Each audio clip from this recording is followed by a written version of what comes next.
নওগাঁর বরেন্দ্র অঞ্চলের বাগানগুলো সেজেছে আমের মুকুলে। এরই মধ্যে গাছে আসতে শুরু করেছে গুটি আম। চাষিরা বলছেন আবহাওয়া অনুকূলে থাকায় গেল কয়েক বছরের তুলনায় মুকুল এসেছে দ্বিগুণ। সব যদি ঠিকঠাক থাকে তাহলে ভালো ফলনের আশা করছেন তারা। আর নিরাপদ আম উৎপাদনে চাষিদের পরামর্শ দিচ্ছে কৃষি বিভাগ। দৃষ্টির সীমানা জুড়ে সোনালী রঙে নজর কাড়ছে আমের মুকুল।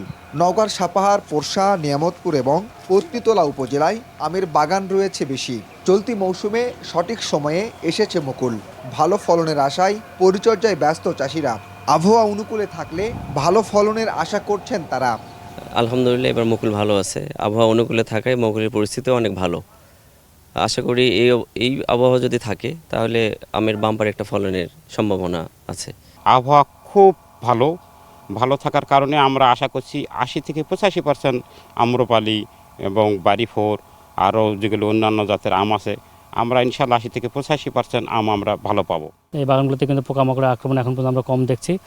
আশা করছি যে সামনের দিনে যদি ওয়েদার ভালো থাকে এবং প্রাকৃতিক দুর্যোগের হাত থেকে আমরা যদি বড় ধরনের প্রাকৃতিক দুর্যোগ না হয় তাহলে কিন্তু এবার বাম্পার ফলন হবে এবং চাষিরাও কিন্তু লাভবান হবে। চাষিরা বলছেন বিগত বছরগুলোর তুলনায় বেড়েছে পরিচর্যা খরচ, শ্রমিক ও কীটনাশকের দামও বাড়তি, পরিবহন সহ আছে আরও অনেক খরচ।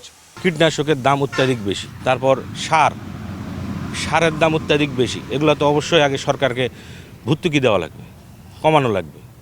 আর সেকেন্ড যে অপশন সেটা হইতেছে আমাদের দাম, আমরা ন্যায্য মজুরি পাই না। কৃষি কর্মকর্তারা বলছেন নিরাপদ আম উৎপাদন, রপ্তানি এবং বাজারজাতকরণ চাষিদের জন্য বড় চ্যালেঞ্জ।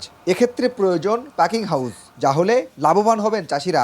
আমরা যে বাজারজাত করব এটার জন্য কোয়ালিটি বাজারজাত করার জন্য আমার আম নামানো থেকে শুরু করে সংরক্ষণ পর্যন্ত এবং পরিবহন পর্যন্ত অনেক ধাপ অতিক্রম করতে হয়। প্যাকিং হাউস হলে ওখানে থাকবে যে হট ওয়াটার ট্রিটমেন্ট আমরা করতে পারি, আমরা আম প্যাকিং করতে পারি, কারণ পরিবহনজনিত অনেক ক্ষতি হয়ে থাকে আমের। যখন আমরা মানে সনাতন পদ্ধতিতে আম পরিবহন করি তখন তো অনেক ক্ষতি হয়ে থাকে, কিন্তু যদি আমরা আধুনিক পদ্ধতিতে আম পরিবহন করতে পারি, প্যাকিং হাউস থাকলে সেখানে আমরা ওই সুবিধাটা নিতে পারি।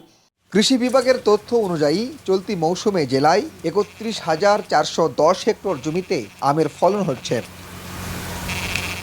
তৌহিদ ইসলাম, স্টার নিউজ, নওগাঁ।